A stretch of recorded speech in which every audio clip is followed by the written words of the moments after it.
আল্লাহর কথার কোনো গুয়া মাথা আমি কিছুই পাই না। আওয়ালু মা খালাকুল্লাহ ইশক। আল্লাহ এক মুখে যে এত কথা কয়, আল্লাহর মুখ কয়টা? খালি কয়টা না, ওটা মুখ না হুক, এটা আমার জানা দরকার।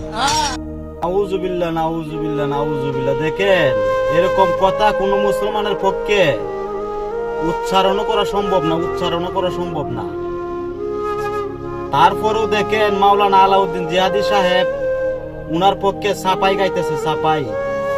ঠিক আছে, এজন্য মাওলানা আলাউদ্দিন জিহাদি সাহেবের উদ্দেশ্যে বলতেছি, আমি কিন্তু আপনার একজন বড় ভক্ত ছিলাম। প্রায়ই আপনার বয়ান আমি শুনি ফেসবুক, ইউটিউবে।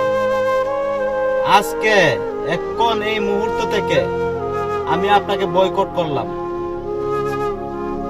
কারণ আপনার ইমান যে দুর্বল, এরকম দুর্বল ইমান নিয়ে ফুলসিরাত পার হওয়া সম্ভব হবে না। এজন্য আপনার পিছে পিছে আমি নিজেও জাহান্নামে যাইতে পারবো না।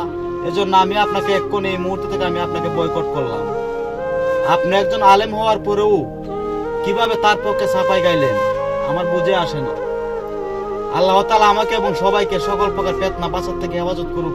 ভিডিওটা শেয়ার করে দিবেন।